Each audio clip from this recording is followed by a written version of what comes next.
en un programa que para los universitarios resulta de gran importancia, porque consideramos que es una forma de poder restablecer las bases científicas en la toma de decisiones de una de las regiones más importantes estratégicas de México hoy, que es la cuenca del Usumacinta, y en donde particularmente en el momento actual se está considerando toda esta región del sur-sureste como una región estratégica para su crecimiento. Consideramos que después de muchos años de estudio que se han hecho aquí, existen ya muchos elementos que pueden servir en estos procesos de toma de decisión, y en ese sentido para mí es muy satisfactorio que en esta mesa podamos estar tanto los académicos que representa la UJAT, la UNAM, con el gobierno del Estado, y ojalá poco a poco podamos ir difundiendo estos temas mucho más en el resto de los estados que está implicando en la cuenca. Quiero hacerles una rápida presentación. ¿Ustedes me pasan las transparencias conforme yo le planteo o me presta un...? Sí, ok. Entonces, estamos hablando de esta región estratégica que es binacional, comparte con México y Guatemala, y apretadamente digo que es una región con una economía muy poco desarrollada, con mucha marginación, pobreza y migración, que tiene muchos conflictos, muchos de ellos de carácter socioambiental, que la presión más importante que tenemos es la de la deforestación, y estamos hablando de una región de la más alta biodiversidad en México, que por sus servicios ambientales, particularmente el agua, es estratégica. Es uno de los pocos ríos vivos que quedan en México y en el mundo, y tiene una enorme riqueza natural. Aquí la vemos nuevamente, la cuenca, ya sin la parte de la división, y señalo esto porque esto es una imagen de satélite interpretada, en donde ustedes pueden observar una zona, la zona central, que está en verde, de altísima importancia en biodiversidad, y es precisamente la selva lacandona. El resto, que está ya en otros colores, son zonas alteradas y perturbadas que tenemos que atender con mucho cuidado. Esta cuenca tiene 7 millones de hectáreas, para que se den una idea, equivale al territorio de Panamá, la mitad y mitad entre Guatemala y México, y ustedes pueden observar aquí la figura de México, en donde nos vamos a concentrar más en la información. No obstante, con nuestros socios guatemaltecos estamos también colaborando en que esta información pueda abarcar la totalidad de la cuenca. El objetivo de este programa que se lleva a cabo con todos estos socios a los que se ha referido el doctor Loyola es que queremos fortalecer las capacidades científicas, tecnológicas y de formación de recursos en el sur-sureste. No se puede lograr un desarrollo si no hay una capacidad científica y tecnológica en una región tan importante como el sureste mexicano. Esto pretende derivar en un modelo que ayude a la gestión territorial sustentable, que esté incorporando los temas de adaptación al cambio climático y que tenga mecanismos de coordinación en la región con las distintas instituciones y actores, que monitoree y le dé un seguimiento de largo plazo. Siguiente, por favor. Quiero presentarles a partir de un conjunto de fotografías la región. No podemos estar en ella, ojalá y puedan acompañarnos en alguna ocasión, pero la región se divide en alta, media y baja. La parte alta de la parte mexicana inicia en la región de Comitán, que es una gran laguna desecada, una laguna del Pleistoceno, y que está muy ocupada desde el punto de vista urbano y agropecuario. Estas aguas se sumergen y van aflorando en los distintos cenotes de las lagunas de Montebello, y después sigue su curso. El otro gran sitio, que es lo que le llamamos el tinaco en la selva lacandona, es la región de las lagunas de Ocotal, las lagunas del Suspiro, que es el otro sitio de captación de agua importante. Todas esas aguas van escurriendo y van formando los principales ríos, que se juntan unos con otros, y posteriormente, más a cuenca abajo, en la cuenca media, con los que vienen de Guatemala. Este es el Ixcán, que viene con el Jataté, y aquí se forma el río Lacantún, que continúa y va bordeando a la selva en perfectas condiciones de protección gracias al área natural protegida de Montes Azules, que tiene sus lagunas, sus lagos, sus ríos que van desembocando en este río Lacantún. Y ustedes pueden observar aquí un contraste muy importante, la zona protegida y la zona que está habitada bajo uso en el municipio de Marqués de Comillas. Todo el tiempo estamos viendo a lo largo de la ribera de Lacantún una zona bastante deteriorada, que es la región de Marqués de Comillas. Este río Lacantún continúa, se junta con el Pasión de Guatemala y forma la frontera, ya es el Usumacinta, la frontera de México y la frontera de Guatemala. Continúa aquí nuevamente con todos sus meandros, aquí está Yaxchilán, esto es Guatemala, México, sigue con la unión de otros ríos finales de Chiapas y se encañona en esta zona del cañón de San José, que era un proyecto viejo para la construcción de una presa que afortunadamente el gobierno pasado la cancela. Y a partir de aquí, que es la ciudad de Tenosique, empezamos a ver cómo el río desborda, va formando los humedales de Catazajá, de Balancán-Tenosique, continúa hacia la zona ya de los humedales de los pantanos de Centla que están protegidos, para finalmente juntarse con el Grijalva, en lo que se forma la cuenca Grijalva-Usumacinta, y desemboca en la frontera, en la ciudad de frontera, en el Golfo de México, en la reserva de la biosfera de Centla. Ustedes pueden observar aquí nuevamente el recorte en la parte de Guatemala, la enorme paleta de colores. Esto nos está indicando una enorme diversidad de los distintos tipos de clima. También podemos ver una gran diversidad de colores que indican los distintos tipos de vegetación, que para las regiones tropicales se trata de las selvas, los bosques mesófilos, bosques templados, las zonas de los humedales a los que nos hemos referido.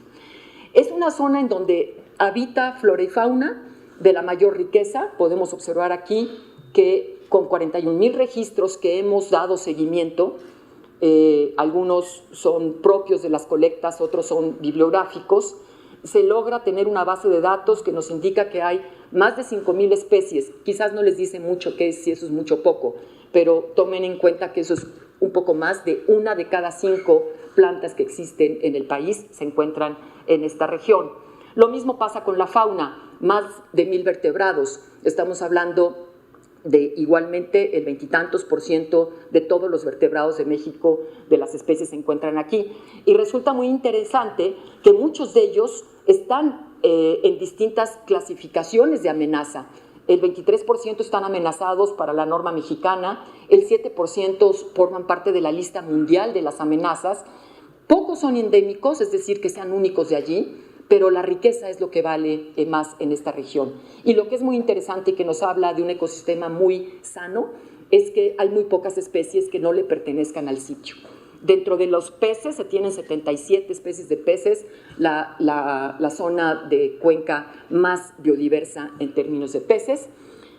Y hablemos un poquito de la población. Estamos en la parte mexicana, hablando de 21 municipios, entre los 3 estados de Campeche, Tabasco y Chiapas, y 1.200.000 personas. Es una cantidad relativamente baja, 28 personas por kilómetro cuadrado. Cuando lo comparamos en Tabasco, por ejemplo, existen 95 personas por kilómetro cuadrado. Pero el problema es que en los últimos 25 años la población se incrementó en el 63%, que la mayoría de esa población está viviendo en comunidades muy pequeñas y muy dispersas. La tercera parte es indígena, 80% de ellos viven en la inseguridad alimentaria, con una alta mortandad por distintas enfermedades, y los 3 elementos que generan la mayor presión sobre la región es el crecimiento poblacional, su dispersión y la pobreza. Podemos ver aquí lo que mencionaba de la mayor presión de deforestación. Observen el rojo, implica la deforestación que hubo entre el año 2000 y 2010, apenas hace unos años. Toda esta zona está fundamentalmente en Guatemala, un proceso de destrucción altísimo, pero México no queda exento de ello. Observen la parte fronteriza con Guatemala, que es el Marqués de Comillas, algunas de sus fotos ya se las enseñé, pero también toda la zona de Cañadas, la parte que rodea a la región de Palenque, Tenosique, Bonampak, etcétera, Palenque, Tenosique, Emiliano Zapata, y después tenemos aquí pues, los humedales que todavía se encuentran en un buen estado de conservación. Aquí vemos el uso del suelo. Estamos aquí viendo la parte mexicana, esta zona verde está protegida, pero vean ustedes todo el resto en procesos de agricultura y de ganadería en una productividad muy baja, donde la palma africana está avanzando de manera muy agresiva y la pesquería se está utilizando de maneras muy artesanales y poco productiva también. La ventaja que tenemos en esta región es que hay muchas áreas naturales protegidas que son las que están conservando esos ecosistemas. Pero el riesgo y la tensión que ocurre es que no se puede tener fronteras entre las áreas protegidas y las zonas de uso. Tiene que ser una cuestión armónica y permeable que permita hacer un uso adecuado para que la población viva fuera de conflictos. Y un tema de altísima prioridad es que en esta región la gente tiene un conocimiento muy importante sobre su flora y utiliza más de 1000 especies en lo que se llama la agrobiodiversidad. Las utiliza para su uso. 1000 especies de las que hemos hablado, de esas 6000, están utilizadas en el conocimiento tradicional de la gente. Sin embargo, la agricultura y la ganadería se basa en 3 productos nada más. Esta es una pérdida de la cultura que tenemos que rescatar. Nos está generando todas estas situaciones que he mencionado en la relación sociedad-naturaleza, enormes conflictos, fundamentalmente por la degradación de ese ambiente, la deforestación y contaminación, por problemas de uso y de tenencia de la tierra y por programas institucionales que no encajan correctamente en estos procesos. Esto lo hemos proyectado hacia escenarios de mediano y largo plazo. Pongo unos muy pocos ejemplos. En términos de cambio climático, estamos viendo en estos azules, ahí está nuevamente toda la cuenca, Guatemala, México, nos está indicando más lluvia, mientras que en los rojos una disminución. Son distintos modelos en distintos años, todos coinciden. Va a haber zonas de mayor lluvia y zonas de menor lluvia de manera significativa. Lo mismo pasa con las temperaturas mínimas. Las mínimas van a ser más altas. Ahí están en rojo las zonas marcadas. Y en la siguiente, las máximas también van a ser más altas. Y esto nos está generando entonces una situación que tenemos que incorporar para adaptarnos a estas nuevas condiciones climáticas que se van a presentar. Por ello, nuestros desafíos es reducir deforestación, reducir la pérdida de especies, evitar que se contaminen las aguas por los escurrimientos residuales y de los desechos, restaurar zonas estratégicas, reducir la vulnerabilidad de la gente ante estos procesos de cambio climático, conservar el patrimonio biocultural y lograr un modelo que nos permita esta transición hacia una gestión sustentable en este territorio. Para ello, iniciamos 3 proyectos piloto en 3 sitios distintos que corresponde a la zona de los pantanos de Centla, los humedales, domina la pesca, que corresponde al cañón del Usumacinta que les enseñé, en donde las actividades agropecuarias son muy importantes, y corresponde a la zona sur de Montes Azules y Marqués de Comillas, que es una zona estratégica por su conservación y su conectividad. Estos sitios se contrastan porque tienen todos un alto valor biológico, más bien ese es el común denominador, pero tienen distintas problemáticas, y esto nos permite entonces una riqueza de planteamientos al estudiarlos. Y estamos trabajando en ellos en factores de cambio que esos territorios nos los lleve hacia la sustentabilidad, probándolos, evaluándolos y llevándolos a cabo con las comunidades campesinas. Y este es uno de los valores particulares de esta parte del proyecto. Se trabaja directamente con la gente de manera organizada en distintas estructuras de organización. Para ello estamos trabajando con un cambio en sus procesos productivos que lleve hacia la conservación, es decir, que se fomenten actividades productivas que ya no hagan un cambio de uso de suelo, que tengan los dueños de la tierra, tengan el control sobre sus recursos, que no se conviertan en rentistas, que no estén dando autorizaciones para terceros que permitan hacer cacería o utilización maderable, que sean ellos los que reciben el usufructo para que esto genere empleos, nuevos ingresos. Fundamentalmente se está incorporando a jóvenes y mujeres y que estos procesos se encadenen con el valor agregado que puede dar un proceso a nivel regional y restaurando áreas estratégicas, con planeación, con fortalecimiento de capacidades, con nuevos mecanismos de gobernanza y con una construcción de la confianza. No los abrumo con esto, pero ese es el tipo de proyectos que llevamos en cada una de las zonas, dominando aquí la parte de pesca, la parte agropecuaria, agrosilvopastoril y la parte de procesos productivos sustentables que no implican un cambio de uso de suelo.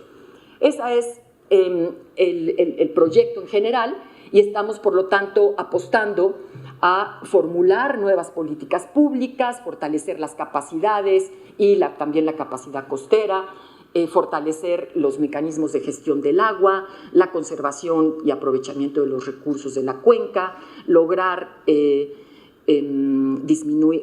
capturar más carbono y disminuir los gases de efecto invernadero, alcanzar una deforestación cero y contribuir a la conservación y restauración de los ecosistemas. Para ello necesitamos continuar fortaleciendo esta red interinstitucional con gobierno y con las instituciones académicas que permitan hacer estudios concretos que sea la base para la formulación de políticas públicas, que ello abarque un territorio mayor, particularmente la parte guatemalteca, y que esto sea programas pluridisciplinarios que nos permitan ser un ejemplo para incidir en el resto de la región, en Mesoamérica, en el Caribe y en el resto del país, porque hay muchos factores comunes para ese desarrollo rural sustentable. Creo que el hecho de que la ciencia esté generando información en la toma de decisión es una base que aquí la estamos probando, que es factible, es posible, y ahora hay que fortalecer esos mecanismos con gobierno. Muchísimas gracias.